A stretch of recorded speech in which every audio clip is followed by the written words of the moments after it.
Good Friday afternoon to you. 4 o'clock time for Sports for CLE. Thanks for joining us. Hope your weekend is off to a great start. Some news yesterday night. The Browns will, in fact, be losing one of their top coaches. Bill Callahan, offensive line coach, is headed to the Tennessee Titans to coach with his son, Brian Callahan, who was named Titans head coach a couple of days ago. So not a surprise. You can't blame Bill Callahan for moving on to coach with his son, but it does create some questions in an opening. Let's welcome in G. Bush, 92.3 The Fans, the Barbershop, as well as the Ultimate Cleveland Sports Show.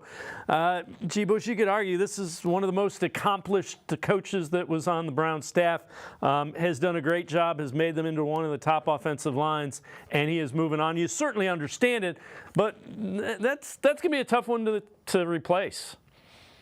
Yeah, one of the areas that was a position of strength for the Cleveland Browns has been for such a long time, has been the offensive lineman because of Bill Callahan. You take a look at them being able to make the playoffs without their two starting tackles, right tackle, left tackle being out. You have to mix and match and get things to be done up front. And I think one of the areas is, and I talked about this on the Ultimate Cleveland Sports Show, is now it gives you less air, right? There's less room for air. If you draft a kid and you say, I think this kid has an upside potential, he's average right now, but I think his potential can get to him to from a C player to a B minus or B player. Bill Callahan gives you an opportunity to reach on certain guys because you feel like he can really make that player a better player and get him into the system and get the most out of him. Now you have to say, well, okay, if you're drafting somebody and you come into the system, you have to get a guy that's more polished. You got to get a guy that's more ready, that takes less seasoning. And that's hit or miss with a lot of people. When you have a guy like Bill Callahan who's right next to Kevin Stefanski, and you got to have like Jim Schwartz, who right on the defensive side that's right next to Kevin Stefanski in the office. You have two guys that have head coach experience, one on offense, one on defense. You got a guy that's going to be masterful in the run game, a teacher in the offensive line. And for Stefanski, what it allowed was, hey, you guys take the defense, you take the line. AVP can do stuff with the quarterback, and you can piecemeal, with the receiver in the passing game. To the receivers coach, and now Kevin Stefanski can just concentrate on calling plays, doing what he does, and making that work. I think it's a big blow. Is it something that can, set the Browns back to where they regress and don't make the playoffs? I don't think so, but you can't ever underestimate how much of an impact you have up front from a guy who is a teacher, who teaches guys and getting guys to play up to their potential, and I think it's a big loss. Yeah, so, the whole offensive coaching staff is undergoing an overhaul. So take a look. These are the offensive coaches that are leaving. Alex Van Pelt, the offensive coordinator, offensive line coach Bill Callahan, running back coach Stump Mitchell, and the tight ends coach T.C. McCartney. All right, now here is what we know has come in to replace them. Ken Dorsey, the offensive coordinator. Offensive line still TBD. We have some thoughts. We'll get into those a little bit later. Running back coach Deuce Staley, tight ends coach, a young guy in Tommy Rees. So, G. Bush, this is the question is, your thoughts on the new offensive staff, what it means relative to maximizing Deshaun Watson? Well, they're going to have to, first of all, get acclimated with one another. That's the biggest part of it. You don't know these guys. When you had the old staff together for 2, 3, 4 years, you develop a rapport with each other. Now you're throwing three or four different personality styles in the room. You have to know tendencies. You got to know what they're comfortable doing. Plus, you're taking a look at the big one, the offensive coordinator with Dorsey. How does he communicate? Does he communicate the same way with Deshaun Watson? What is his philosophy? Is he going to call plays? Is it going to be a collaborative effort? Is he a person that wants to go for it? Is a person that's going to throw the ball? Deshaun Watson on his podcast with Quincy Avery talks about, the Browns are going to throw the ball and a lot. He put emphasis on that. So you understand, if you want to figure out what they're going to do, they're going to throw the ball next year. However, there's a lot of different new names, new people involved, and it's going to take a little bit of time. And frankly, the problem is they don't have very much time. Deshaun Watson, as this thing continues to go, this feels like a crescendo for Deshaun Watson. This feels like a apex of expectations for Deshaun Watson moving forward. We saw what happened with Joe Flacco. We saw his production and the way the city loved Joe Flacco and the way they chanted his name and some of the throws that he was able to make. People are now coming off that, expecting Deshaun Watson to hit the track running. They don't care if you got a new coordinator. They don't care if Stefanski called the plays or not. They want results at this point, and I think it's very important that those guys gel and get it together and have a fast start. I know you can't make people gel and hang with each other this quick, but y'all might want to run like a summer house or something. Y'all got the money and hang out for a week or two by yourselves to tell your wives you'll be back in maybe August, because you got to figure it out real quick. Yeah, especially in the division that you're in. There's no question about it. All right, so now there is an opening for an offensive line coach. Here are the candidates we know of, and there certainly will be more added to this, or likely will be more. Scott Peters, who was the assistant offensive line coach for 4 years for Bill Callahan, I would imagine he's under consideration. Andy Dickerson, the Browns brought in as an offensive coordinator candidate. I said it at the time. I thought it might be because they would look at him if Bill Callahan moved on. He was the offensive line coach for the Seahawks for Shane Waldron and Pete Carroll. And a guy that people are throwing out there who I think is intriguing is Mike Munchak, longtime offensive line coach, was with the Steelers, among others. Head coach from 2011 to 2013 with Tennessee Titans. He was the offensive line coach last for the Denver Broncos in 2021.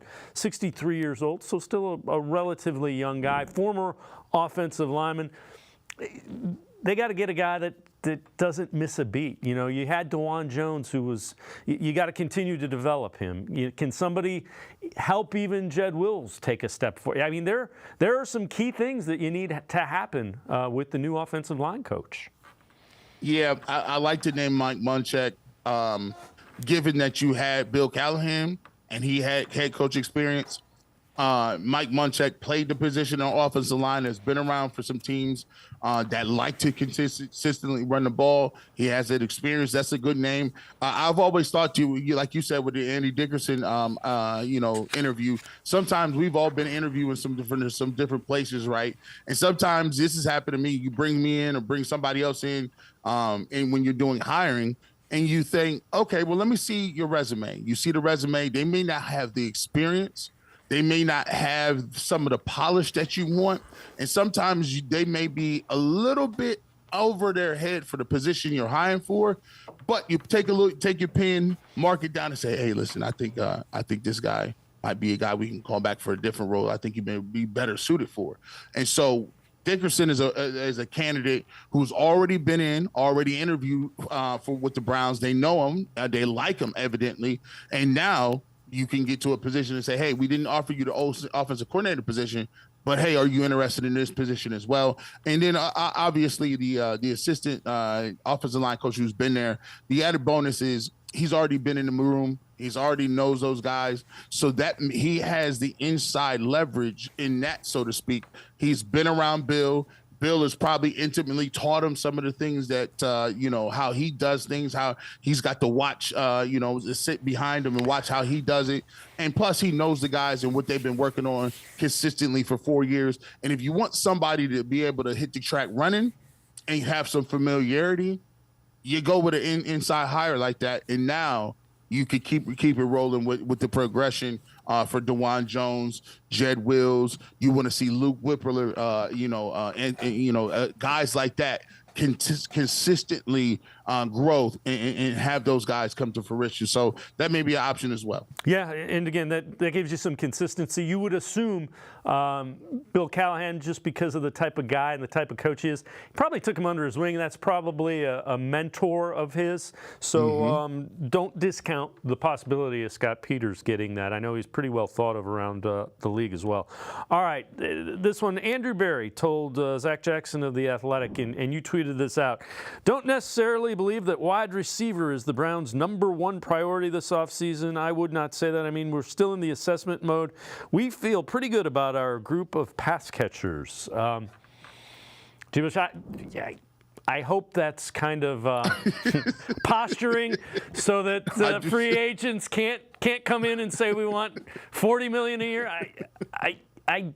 You need some pass catchers. You need some playmakers to help Deshaun Watson a little bit. Yeah, I listen. You know, people got on me on Twitter. Come on, G. Bush. You know this is a silly season. I said, well, we got something to talk about. We got to talk. We do this for a living. We got to. When that quote comes out, listen. The only thing that scares me a little bit is I heard him say the same thing about defensive tackles a couple years ago, and he was not bluffing because we had defensive tackles, and they were some of the worst defensive tackles that we've had, and they didn't put a priority on it. What happened? Joe Woods gets fired. You were probably one of the worst teams defensively at stopping the run. You couldn't get pressure. And then the next year, he woke up and was like, you know what? That whole D tackles thing, I think we need to go get him. What do? They go out and say, listen, let me get Tomlinson on a free agent deal. We get Hurst on bring him in for a 1-year deal. Shelby Harris. They pretty much stockpiled the defensive line. They wouldn't have got Ogbo. They wouldn't have got Zadarius Smith. And basically, the Browns became one of the better defenses, if not one of the top 3 defenses in the league. We've been talking about this receiver thing for weeks and months. Now it just seems like ever since Odell and Jarvis left, we've been dealing with this. We feel good about our. Actually, Andrew, it doesn't really matter what you think. It's about the results. The Browns have not done a good job in allocating picks to receivers, and when they have, they've swung and missed. I don't know what they saw. I know Schwartz was a burner, but his hands was an F-. They went out and got Elijah Moore. They promised us a new package and what he was going to do. Did not see any of that. You go out to get David Bell. We were confused. He's smallish. He's not really a crisp route runner. He's not a deep threat. He has decent hands, but I don't see anything that he's exceptional at. Cedric Tillman, like him, has a big body, but sometimes at the end of the season, Joe Flacco was yelling at him, you're running the wrong routes, and you're not going up and trying to get contested footballs. That's what your forte is supposed to be. So right now, the only thing you got is an aging Amari Cooper, who, by the way, can still play, and a David Njoku. You need to go out and get me something in free agent. I don't care what it is. Is it Hollywood Brown? You got to find a way to get Mike Evans. I think he'll get franchised. If it's Sean Watson talk about T. Higgins, I think he'll get franchised too. But the Michael Pittman Jr., Marquise Brown, those are 2 guys that you could think of.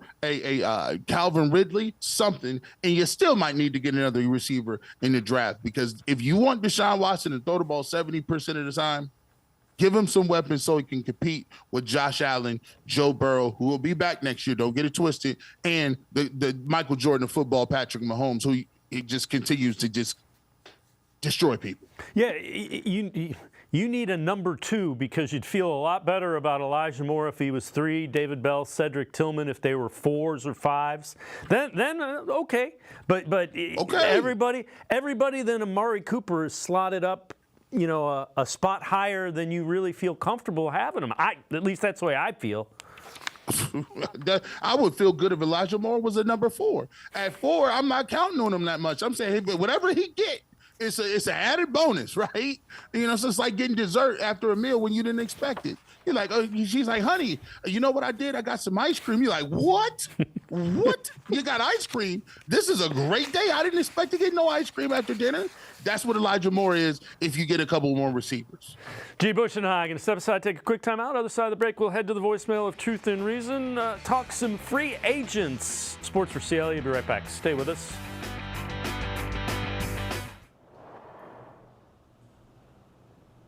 You might have expected all the games and all the excitement. And even though you couldn't see it right away, it's all right here. 5 games in 1.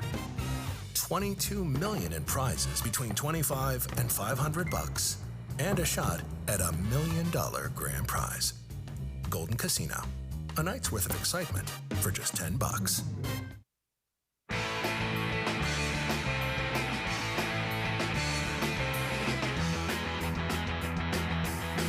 We continue talking Browns with G. Bush from 92.3 The Fan and the Ultimate Cleveland Sports Show.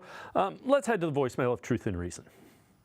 doing some self-scouting as far as, our offensive coordinator, Ken Dorsey. The one thing that I will say, he really didn't have the weapons at his disposal. And I really don't think that I look at Gabe Davis as a good 1-2 punch combination for Josh Allen. And in my opinion, I really don't think that Ken Dorsey had a chance to really get more weapons, or the front office really didn't have the finances to get any weapons for Ken Dorsey. It felt like it was just Stephon Diggs or we're going to lose at times. And we need weapons. We need to find quality pieces, quality wide receivers for Deshaun to be successful, no matter if it's in the backfield or out wide or at the tight end position. As always, appreciate all the voicemails. G. Bush, I can't argue, they had Josh Allen, Diggs, and then you're trying to piecemeal it together. But they need to give Deshaun Watson a couple of playmakers. Man, look, you look at the Buffalo Bills, and I was saying this when I watched Buffalo. If you're going to beat Patrick Mahomes in January and February, and you call yourself just counting on your quote-unquote franchise quarterback to make everybody better, and that you can field a roster full of, guys that are complimentary and one shining receiver like Stephon Diggs, you're never going to beat him. I don't know what people are looking at. Even when he does not have home field advantage, he went through the toughest gauntlet so far, and he went to Baltimore, #1 seed, and got him out of here. He went to Buffalo, while Buffalo was probably one of the hottest teams, and got them out of here. You cannot afford to come out here with just one receiver and expect you to win the game. It's just not going to work. It's Mahomes, which is one of the greatest right now, moving as far as all-time quarterbacks. Andy Reid, one of the best coordinators and offensive minds. And the way that they can adapt and move and shift it in the concept of what they do, they're more of a run team now than they were before, but they've been able to do it because those guys are so adaptable. And if the Cleveland Browns want to learn from something, learn from other people's mistakes, learn from what the Baltimore Ravens brought out there. If you're going to be a running team, Baltimore, why do you only have Gus Edwards and Justice Hill? You need something better. I guess you got Odell and you got Zay Flowers, but you need something more. The Bills need something more. And if those teams are ahead of the Browns, if they need more, what do you think the Browns need? The Browns are going to need something better than that, because if you look at the quarterback play, we hope Deshaun is a top 10 quarterback, but we can't put everything on him to a point to say, all right, we're going to make sure that we think he's going to be a top 5 quarterback, and we're going to have him go out with the same roster and hopefully beat a Burrow, a Mahomes. You already talk about Herbert. I think the Chargers are going to be better under Harbaugh. You take a look at, so you telling me you got to beat 3 out of 5 if you don't have home field advantage? You got to be 3 out of those 5 quarterbacks to get where you want to go. It's just a Super Bowl. Trust me, it's Operation Stockpile. You not only need one, you need another one. Because if anything we've been taught here is watch how injuries work in the league, boys and girls. You can go from a team that looks stacked to a team that finished the season like the Browns with everybody on IR. It does you no good to think that everybody's going to be healthy. 1 or 2 of your top playmakers are going to be injured throughout the season. You just don't know who it is. So you better have an answer for it so you can continue to be competitive and hopefully make a run if one of those guys go down. I couldn't agree more. You need more weapons, and you need to be aggressive about it this season. All right, this from Clutch Points. 2 players the Browns should trade for in the 2024 offseason.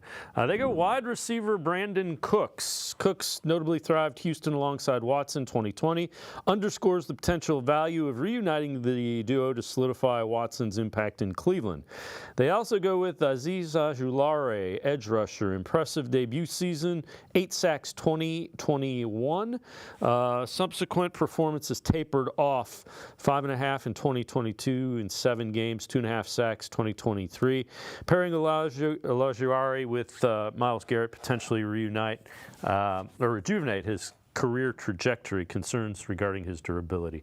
G. Bush, I'm not Ojulari. I liked him coming out. I'm I'm not excited about trading for an edge guy. You got Okoronkwo, you got Alex Wright, who took a step.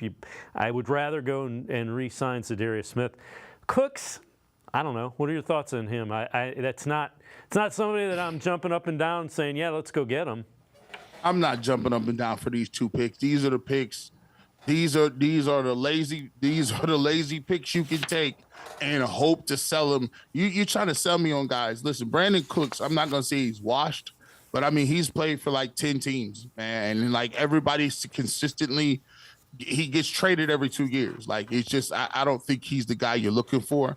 I need a guy that's impact. Like, if you're going to tell me a veteran, go get me, DeAndre Hopkins. That's impact. If you want to tell me, and plus, I can get a better edge rusher in the draft.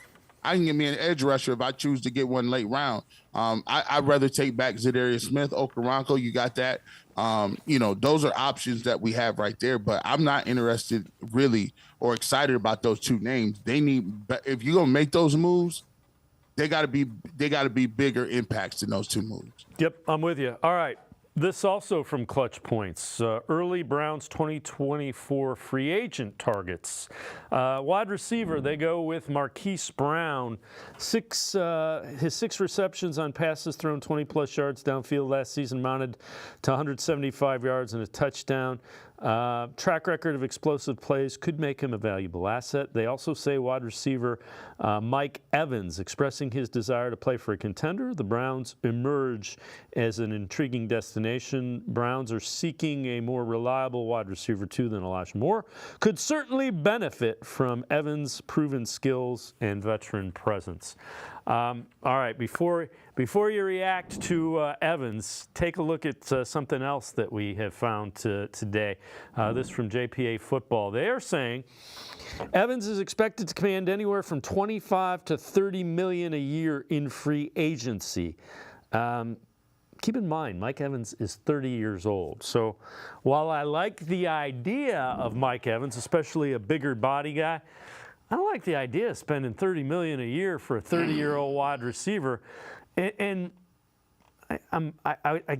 Brown is a guy that, he's been kind of all over the place in production-wise. I want a big body that produces. Am I looking for am I looking for a unicorn somewhere? It's like, listen, where is DK Metcalf available? Yeah, yes. You got somebody like that? Yes. But listen, somebody always said this, right? If you hit free agency in the NFL, it's for a reason. Yeah. Usually, generally speaking, guys don't come available like that unless they feel like it's a reset. Now, granted, we came up on Amari Cooper, and that's something that really worked out well for us because they gave up on him in Dallas. I'll say this: Amari Cooper's, I think his cap number is 20-something million, right? If you're talking about Mike Williams want 25 to 30, that puts you in a trajectory where you now have a lot of money allocated towards 2 receivers. Now, granted, they're going to be doing some things I think Nick Chubb gets his contract restructured. I think they go to Deshaun Watson one more time and get that restructured. Heck, they might go to Amari Cooper and see if they can restructure it, right? This is where Andrew Berry comes into full effect, right? You got to figure it out how that's going to move. And then for Mike Evans, he has to figure out whether or not, what's more important to him. Right now, I think Mike Evans is a borderline Hall of Famer. You look at his numbers; he's been super consistent. Baker Mayfield is down there in Tampa. You have to ask him, what do you want to play on? You want to play on the Cleveland Browns with Deshaun Watson and Amari Cooper? Some of those are the guys. And do you want Nick Chubb, or do you want to stay in Tampa? I would love to get Mike Evans. I don't know about that price point. And I don't know why the Tampa Bay Buccaneers wouldn't, just sign him, because Baker obviously is going to be the quarterback. They have to sign Baker back. Like, are you planning on losing your number 1 receiver as you bring in Baker? Like, I don't think you should do one without the other. It should be like, okay, Baker, we're going to invest in you, but we got to make sure you can at least do what you can do with some weapons. When it goes to Marquise Brown, there is some durability issues there. He is a smallish type receiver, but the one thing that stands out to me is the home run hitting ability. It's the deep threat. It brings something different to the table. It brings a real a real bona fide guy that can get deep on you. And Deshaun Watson wants to throw the ball deep. That's just his part of his forte. He's been successful with fast receivers that done that. Is Marquise Brown is he a guy that you're gonna be like he's a top flight free agent? No, I wouldn't say that, but I think he's along the lines of a Christian Kirk a couple years ago, where he could do some things and he should be able to have 1,000 yards here. Yeah, and again, the key is you got to find a way to get Amari Cooper. The $20 million, maybe extend him, guarantee him some money, get him some more guaranteed money, and lower that number. He's not showing any signs of letting up. His production's been outstanding. He plays through injury, and all he does is produce. So I'm with you. Yep. You want him around, and you probably want him around for a couple more years. G. Bush, as always, great stuff. Appreciate the time and the insight. Thanks very much, G. Appreciate Bush. you. As always, talk to you later. Sounds good. G. Bush, make sure you check him out. 92.3 The Fans, The Barbershop, Saturday mornings, 8 until noon. You can also catch him on the Ultimate Cleveland Sports Show. We're going to step aside, take a quick time out. Film breakdown, video analysis of what Ken Dorsey's offense will mean for the Browns. That's straight ahead with Lance Reisland on Sports4CLE. Stay with us. Come back to go forward. Back to learning new things. Back to pursuing your dreams. Tri-C has flexible learning options to fit your life. And every year, more than 1,000 local companies provide Tri-C students with real-world learning. The right education can boost your lifetime earning power by hundreds of thousands of dollars. Start now with a college education you can afford. Tri-C, where futures begin.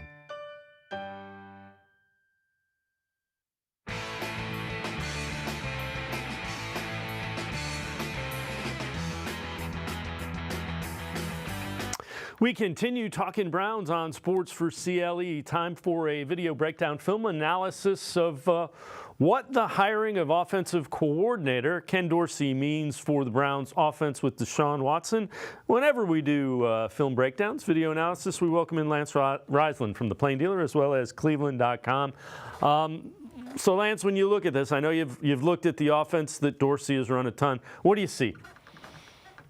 Well, you know what? It's interesting. So a lot of people, if you think about like Mike McDaniel, Shanahan, McVay, these guys who are big on motion, big on pre-snap motion, fast motion, you're going to see a ton of that in the Super Bowl with the 49ers. This is not what Dorsey is. Dorsey's a very balanced guy. He's a guy who likes to run structured offense, very, very similar to Kevin Stefanski, which what it tells me is that there's a chance that Kevin really is thinking about giving up play calling. Because as a head coach, you're only going to give up play calling if a guy is similar to you so you can help. Because in the end, it's your job on the line. And I think Kevin knows that, that not only the hiring of Dorsey, but Tommy Rees, who's a Brian Kelly guy at Notre Dame. He's a 2 tight end pro style guy as well. So it tells me that they're gonna be innovative, but it's not going to be a big change. There's going to be some tweaks in the run game, but run game to me is all philosophy. It's not as much scheme. You either are a physical vertical displacement team or a finesse side to side. And he's a physical run guy, just like Kevin is. So it's going to be interesting, but it's not going to be a big change that people think at all. All right, so let's take a look at the first clip, what you see here. And you say it's similar scheme. Well, what you have here with the Bills is Bills run a lot of 2 tight ends. So they got Dawson Knox, they got Kincaid, and then they got their fullback, Reggie Gillum, who, depending if you treat him as a fullback, it's 22 personnel, or if it's a tight end, it's 13 personnel. But it's the same thing the Browns run. So this is just a quick out. Allen reads the blitz coming. He's going to be very well coached. Dorsey's a very analytical guy. He's 38-2 as a starter at Miami, Florida. He's very, very smart. Pre-snap, post-snap reads. So Deshaun is going to know exactly where he's supposed to go with the ball at all times. Here he reads the blitz coming, and he's going to make that check down. And he's going to throw that quick out to the tight end here. But again, this is 13 personnel or 22 personnel. But what I like to think is there's 3 big guys at backing a receiver, regardless of how you look at it. And they get into 3-by-1. And this is something Kevin Stefanski does a lot, is getting these big tight end sets and get into formations that creates mismatches for him. So if you're not going to be a heavy motion guy, you're going to be a heavy formation guy. And Dorsey and Stefanski, they're heavy formation guys. So this is big personnel, just like the Browns run. 2 tight ends, 3 tight ends, getting in multiple sets. All right, you mentioned it, mismatches and matchups. That's kind of the goal of motion. Take us through this clip and what you see here relative to matchups. Well, again, so this is the same personnel. This is actually the very next play. So the very next play is they're going to get in a tight 3 tight end set. Same people though. Still Dalton, still Kincaid, still Knox, still Garrett, still the same people. But now they're going to get in a power run set. What this does is that it's going to force the defense. You're going to bring in nickel. They're going to run the ball at you. If you're going to bring in regular personnel, they're going to spread you out and throw the ball. And they're going to find matchups and put their key guys in certain spots. So again, this is the same for this is the very next play. And the Dolphins now, they just got to pass it. Now they get a heavy run set. So this is something very similar to what the Browns do. Dorsey, Stefanski, they're going to be on the same page here when they get in the building together. All right, so you saw those two. What do you see out of this? Again, 22 personnel. What do you see out of this?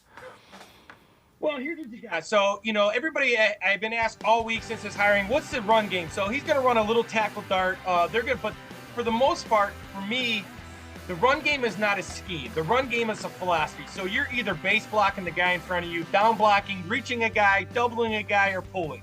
There's 1 of 5 things you do in the run game. The scheme is irrelevant. It's your philosophy behind it. And Stefanski and Dorsey are physical run guys. They want to vertically displace those guys downhill. So you're going to get some tweaks from Dorsey with this duo concept. He runs a little tackle trap. They're going to do some different things, but the philosophy is the same. So he is going to bring some new life on some run schemes, but this is a downhill attacky run game from the Cleveland Browns, and that's going to continue with Dorsey. All right, the next one, as we move on to the next clip, it's another thing that the Browns do a lot of. So here's what you got. So here's why this clip is so good. So it's 2nd and 6. So the Browns always want to stay ahead of the sticks. And what that does is if you stay ahead of the 2nd and 6, you have a 50-50 shot here. You can get run or pass 50-50 at 2nd and 6. So what that does, it makes the defense play base because they got to honor the run. So then you can get those matchups outside with Cooper. This is a play the Browns run. This is a deep comeback. Diggs is running this, but if you can just imagine Cooper running this, we've seen this fall where Cooper ran this for a touchdown as well. So again, 2nd, 6, hard play action, deep comeback, throws that Deshaun Watson can make, routes that Cooper can run. So this is something, again, very similar. They want to get to 2nd, 6. These guys who are formation guys and by the book guys, they want to stay ahead of the 6. So they're dictating what's going on, not the defense. All right, so the other thing that, we talked a little bit about is red zone and 3rd down. Take us through this next clip, what you see here.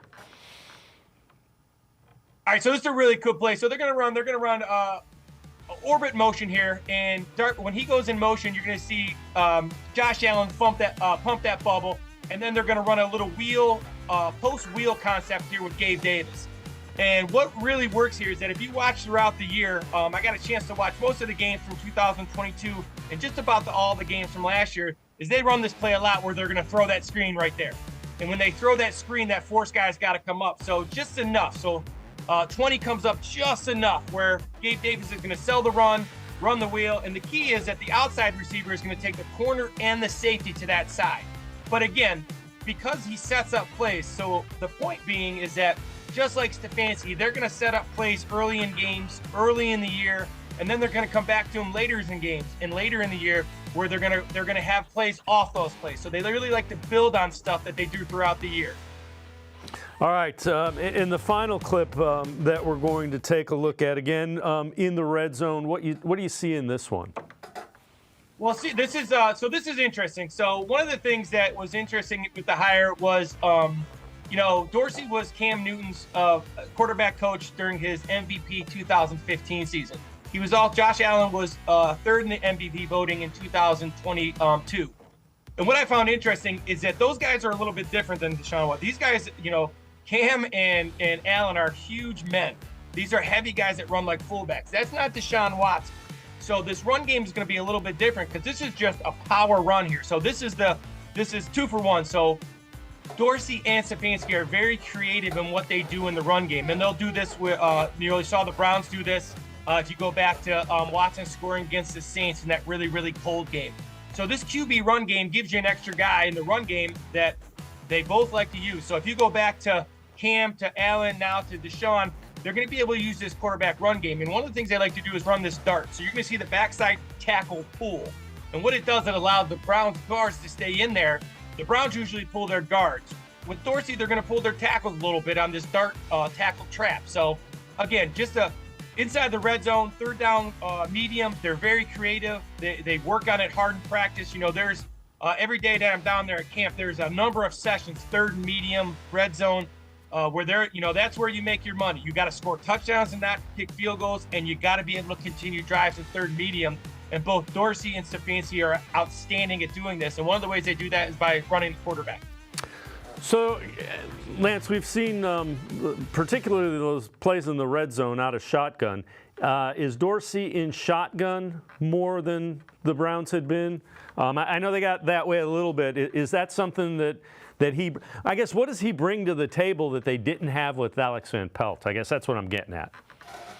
Well, I think if you look at – so one of the things I was asked a great question yesterday by Dan Lobby. Dan asked me, what did they do in the set when Brady started calling plays in the last 6 weeks? They were real successful. What happened? And I think what happens sometimes you just get stale. So you just need a new voice. You need a new guy working on your fundamentals. You need a new voice on how you go to things. And I don't think Alex Van Pelt did anything wrong. And it's the same thing with Dorsey in Buffalo. Because one of the questions I was asked is, why was he fired? Well, Leslie Frazier was let go the year before, and McDermott was calling plays already this year for defense, and then he went for the offensive coordinator. So what ends up happening is that if things are struggling, you get rid of the coordinators, and then unfortunately it's the head coach most of the time. So what I really think he brings is he brings a new voice. He brings a new. It tells me that Kevin is actually thinking about maybe giving up play calling because again, you're only going to give up play calling to someone who's like you and. Dorsey is very much like him. They're very smart. They're very cerebral. They understand what they're doing. They have a plan on down and distance, on hash, where the ball's at on the field. Their shot plays off play action. They're very similar. And that's why it tells me Kevin might actually be thinking about giving up play calling. When you look at it, what does Dorsey bring that can help the Browns move Deshaun along towards where they want him to be? Well, I think what's happening with the reason Flacco had so much success, right? So Flacco had so much success because he matched what Stefanski is known for. The reason Stefanski was very successful in Minnesota. And it's that play action. It's that on rhythm. So hopefully, Dorsey being 38-2 at Miami and having great success with Cam Newton and having great success with Josh Allen in 2022, and even for the first 10 games this year, they were top 5 in a lot of categories. It's just how does this mobile quarterback move within the pocket? Are his fundamentals right in the pocket? Are his eyes right when he's dropping back? Is he looking at the right thing? What are the tells for coverages? If you watch he misses some coverages on some of his interceptions. Is it that he's just making a mistake, or does he not understand the coverage? The one thing you'll get with Dorsey when you watch his film is his offenses are very, very well coached, and his guys are fundamentally sound, and they do the little things consistently. So I think what you get, again, I don't think it's a scheme change. I don't think he brings a ton of new knowledge. I think he brings a new voice. He's going to have different reads. He's going to have different roles. Practice plans will be different. How they do things fundamentally a little bit differently. Maybe Deshaun needs some fundamental work. And it's another guy in the building that's going to help Stefanski figure out how they can marry their scheme with the talents and the footwork and the skills of Deshaun Watson. Lance Reisland, as always, great stuff. Appreciate the time and the insight. Thanks very much, Lance. As always, thanks for having me. Lance Reisland, make sure you check him out. Really good film analysis, video breakdown of the Browns, as well as some college and other NFL stuff as well. We're going to step aside, take a quick time out. Other side of the break, we continue talking Browns here on Sports4CLE. Stay with us. The Ohio Lottery Partners in Education program is dedicated to recognizing exceptional students, teachers, and schools throughout Ohio. Scan the QR code on screen to nominate students and teachers as Academic All-Stars and Teachers of the Month. They must be currently enrolled or teach in grades K through 12. Is your K through 12 school developing students' literacy skills to achieve success in reading? If so, you can nominate your school for the School of the Year. Students can win $100, teachers can win $500, and schools can win $2,500. Scan the QR code, fill out the forms, and nominate deserving students, teachers, and schools today. The Ohio Lottery Partners in Education program takes pride in honoring exceptional students, teachers, and schools across Ohio. Submit your nomination today. It's fun, fast, and free.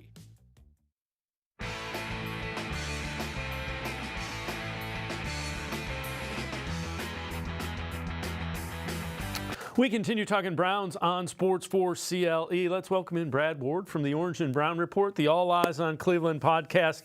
So, Brad, I know you wrote an article, kind of things you think you know about the Browns.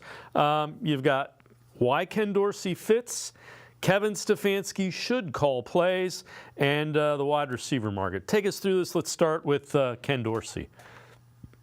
Yeah, the initial reaction is that he fits because so I kind of look at his role as more of a glorified, I guess, quarterbacks coach than anything.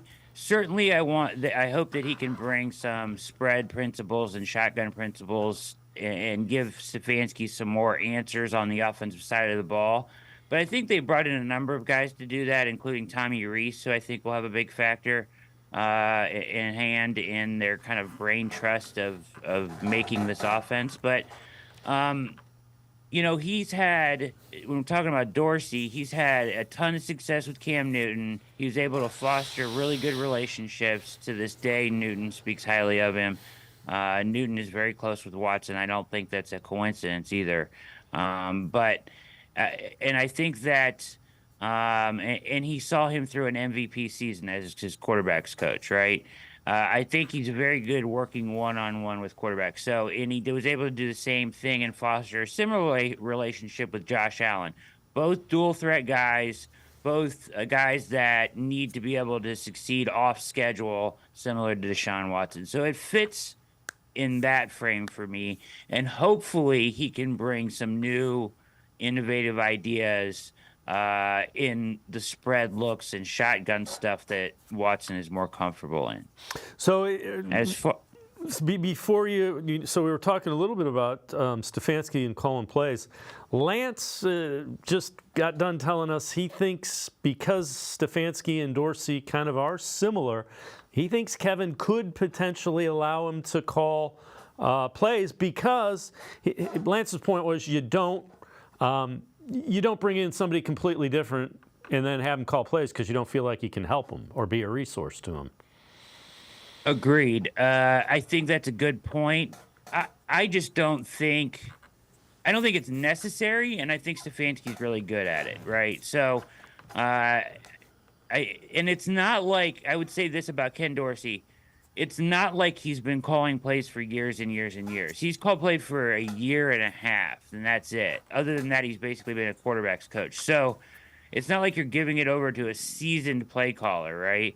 And kind of what he fell under fire for was some of his sequencing and decision-making that way. So I think that while Ken Dorsey can provide a lot of answers to the Browns and some new ideas, I still would prefer, and I think he ultimately will, still call plays as Kevin. It's, Andrew Berry was asked by Zach Jackson, and he said it's Kevin's decision. I think ultimately, maybe he'll give it up. I don't know, but I would be shocked. I think that Kevin is too good of a play caller, too good of a sequencer, and he's just getting better every year at it to give it up. Yeah, relative to the wide receiver market, you're not going to get any argument from me. I think they need an upgrade. What are you thinking about the wide receiver market?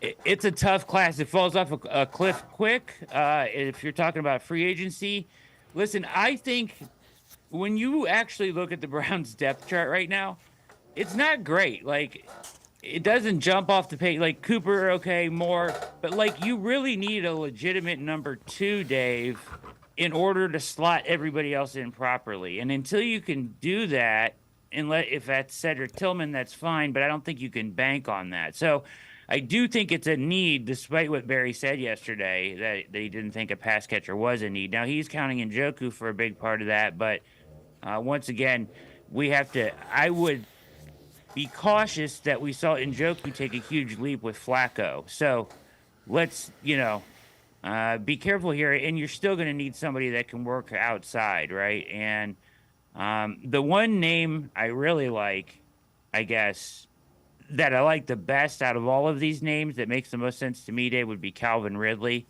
I don't think he'll require as much money. He didn't get used as much or utilized as well as he probably could have in Jacksonville. He's 29, surprisingly. I did not expect him to be that old. But he looked really twitchy this year and fresh, and he's been out of football for 2 years. So he's a young 29 as far as a football guy goes. Yeah, I would prefer Ridley to Marquise Brown. Yes. Ridley excites me a little bit more than a Hollywood Brown. All right, let me ask you this, because after listening to some of the things about Dorsey, are you concerned at all that the offense is going to be too similar to the offense that Deshaun Watson's just been stuck in neutral the last couple of seasons in this offense? They haven't figured out how to make him a playmaker again. I'm always concerned, Dave. I'm always concerned. But yes, I am concerned. I do think that, I'll say this, I think the changes were needed, right? Like, it shows a recognition of, hey, whatever we were doing wasn't getting the best out of Watson.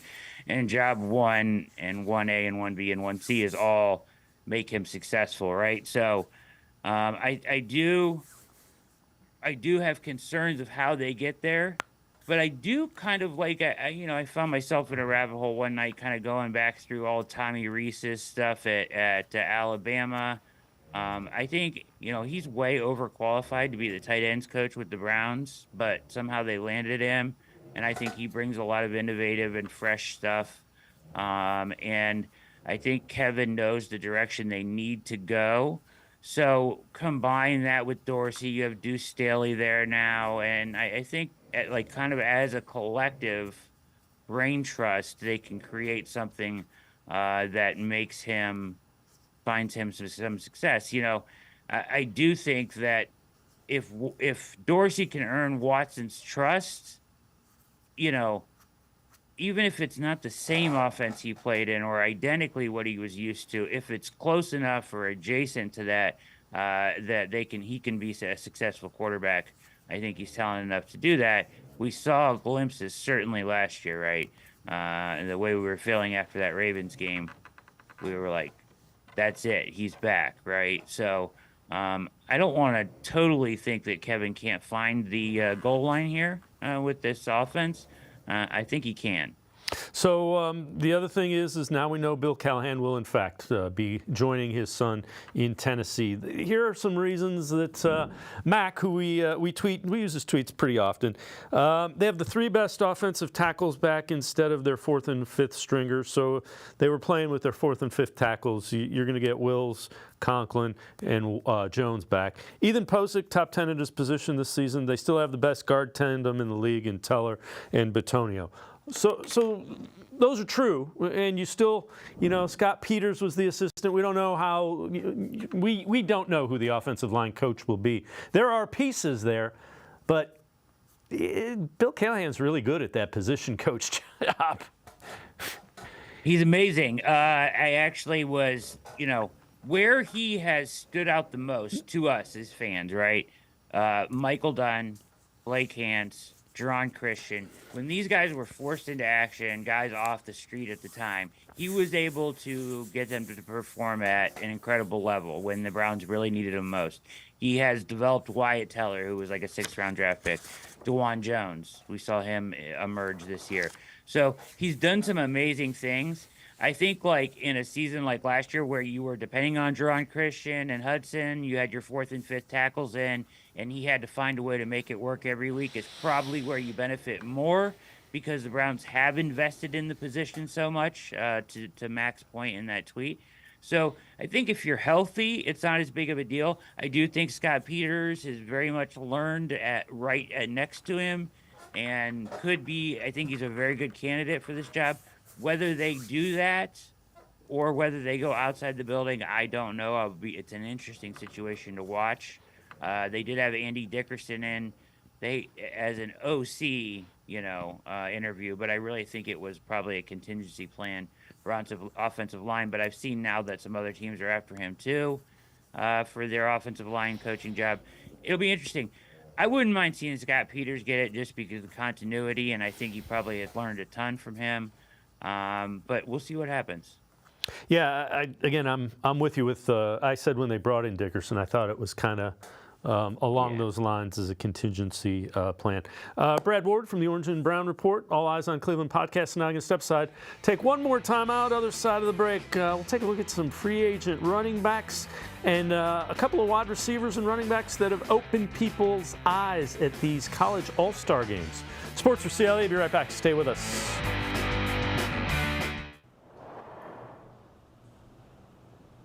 You might have expected all the games and all the excitement.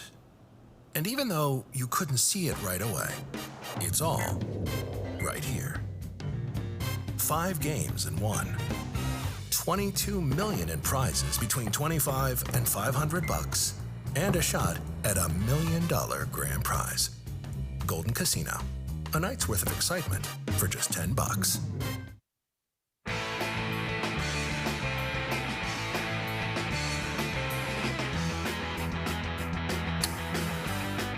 We continue talking Browns with Brad Ward from the Orange and Brown Report as well as the All Eyes on Cleveland podcast. So running back is an intriguing position for the Browns. Nick Chubb coming back from that injury. We'll see how quickly he comes back, what they do relative to his contract. Here are some of the names of free agent running backs that could be possibilities. Derrick Henry, again, you would do a shorter-term deal with him. He's an older back. You got DeAndre Swift, Austin Eckler, Devin Singletary, who was with the Texans but does have ties to the Bills and the new offensive coordinator, Ken Dorsey.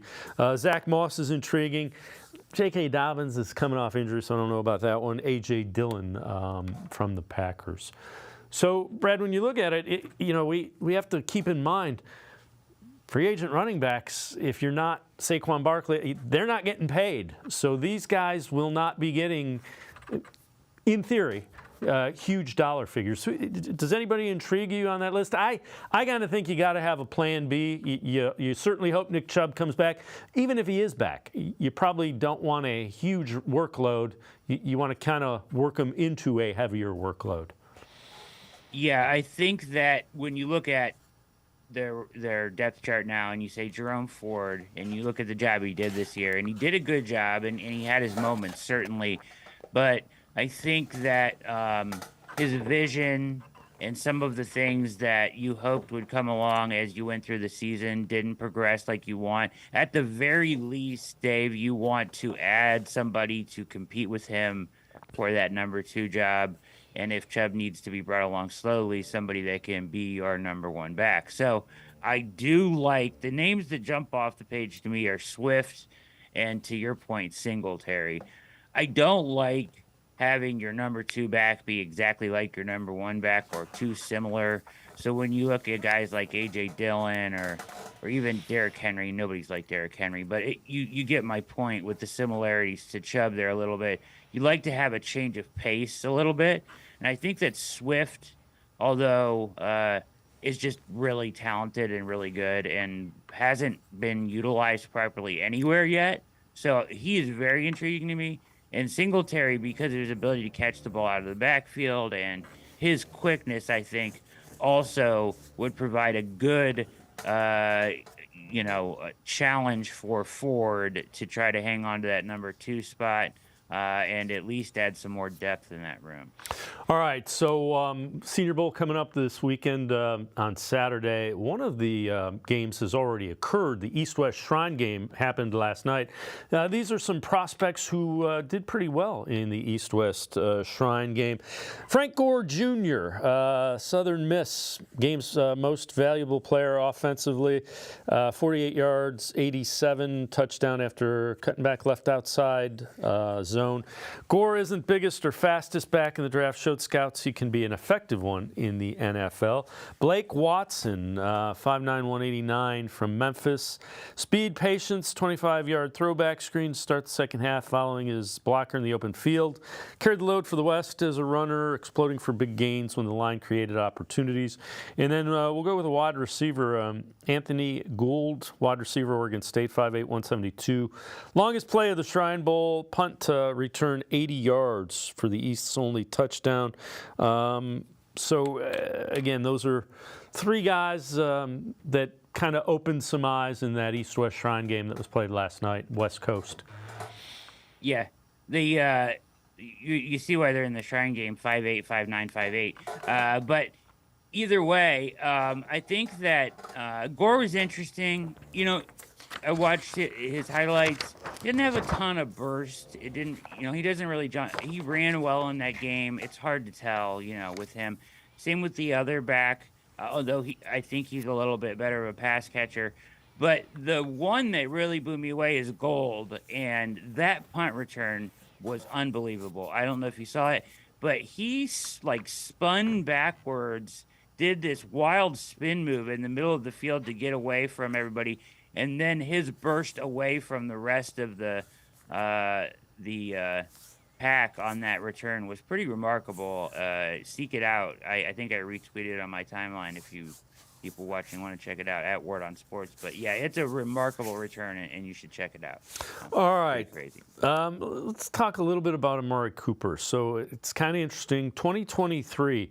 60-plus targets. Among players with 60-plus targets, Cooper, third in yards per reception, 17.2, 10th in receiving yards, 1,309, tied for third in contested catches with 16.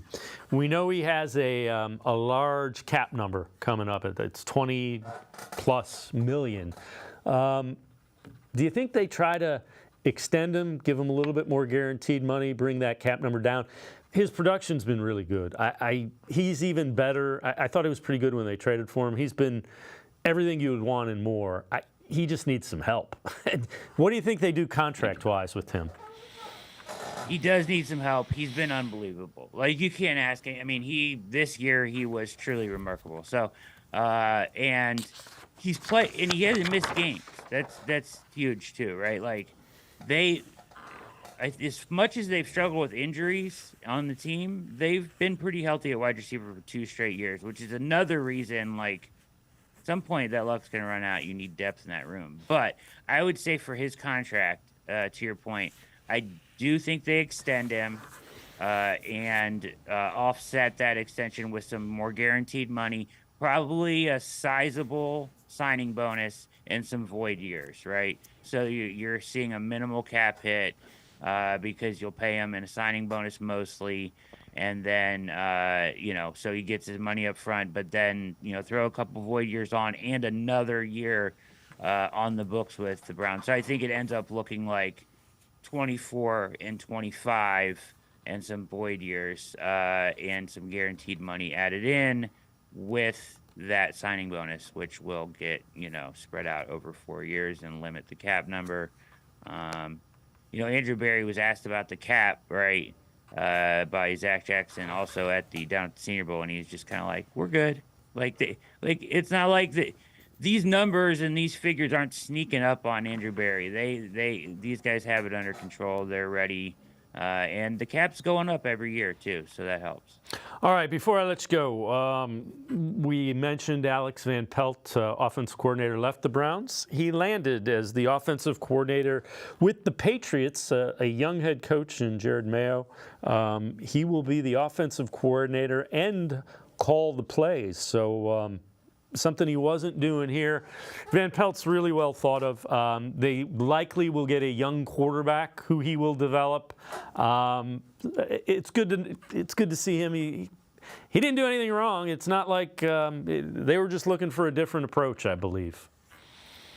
Yeah, and I think it was kind of a mutual parting of ways, right? Like they tried to keep him in the building, but it was kind of be a little bit like a demotion, right? So I understand why he left, and good for him. I mean, I did not foresee, to your point, I knew he was well thought of, but I did not foresee the market for him being what it was. And if you would have told me that he was going to land, you know, an OC job and a play calling position somewhere in the NFL, I would have been like, but he did. So good for him. And he'll get to show what he's all about there in New England. And like you said, probably with a fresh-faced quarterback. Brad Ward, Orange and Brown Report, as always. Great stuff. Appreciate the time and the insight. Thanks very much, Brad. You're the best, Dave. Thank you for having me. Brad Ward, make sure you check him out. Really good stuff with the Orange and Brown Report. Also hosts the All Eyes on Cleveland podcast. It's going to do it for this edition of Sports for CLE. We will see you back here Monday at 4 o'clock. Have a great weekend, everybody. See you Monday at 4 on Sports for CLE.